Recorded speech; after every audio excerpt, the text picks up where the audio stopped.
அனைவருக்கும் வணக்கம் மக்களே. ஒரு நாள் ஒரு திருக்குறள்ல லாஸ்ட் நம்ம பார்த்த திருக்குறள் என்னன்னு கேட்டீங்கன்னா, பரிந்தோம்பி காக்க ஒழுக்கம் தெரிந்தோம்பி தெரின்னு மக்தேங்கிற திருக்குறள் தான் பார்த்தோம். இதுக்கான பொருள் என்னங்கிறத நீங்க ரீகால் பண்ணிக்கங்க, இல்லனா அந்த வீடியோவை பார்த்துங்க. இப்போ வாங்க இன்னைக்கான திருக்குறள் என்னன்னு பார்ப்போம். இன்னைக்கான திருக்குறள் என்னன்னு கேட்டீங்கன்னா, ஒழுக்க முடைமை குடிமை இழுக்கம் இழிந்த பிறப்பாய் விடும் அப்படிங்கறத இன்னைக்கான திருக்குறள்.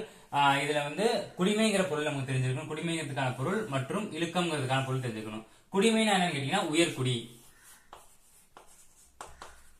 உயர்குடி குடிமை. இழுக்கம்னா என்னன்னா ஒழுக்கம்ங்கிறதுக்கான எதிர் சொல் தான் இழுக்கம். சோ அப்ப இழுக்கம் என்னன்னா ஒழுக்கம் இல்லாதவர் அப்படிங்கறதான் பொருள். சோ இப்ப வாங்க இதுக்கான பொருளை பார்ப்போம். ஒழுக்கம் உடைமை உயர்குடி, ஒழுக்கம் இல்லாதவர் இழிந்த பிறப்பாய் விடுவம் அப்படிங்கிற மாதிரி தான் பொருள் வருது. சோ இதுக்கான பொருளை டீட்டெயில் நான் சொல்றேன் வாங்க. ஒழுக்கம் உடையவரே உயர்குடியினர், ஒழுக்கம் இல்லாதவர் இழிகுடியினர். ஓகேங்களா, இதுதான் புக்ல இருக்க டெஃபினிஷன்.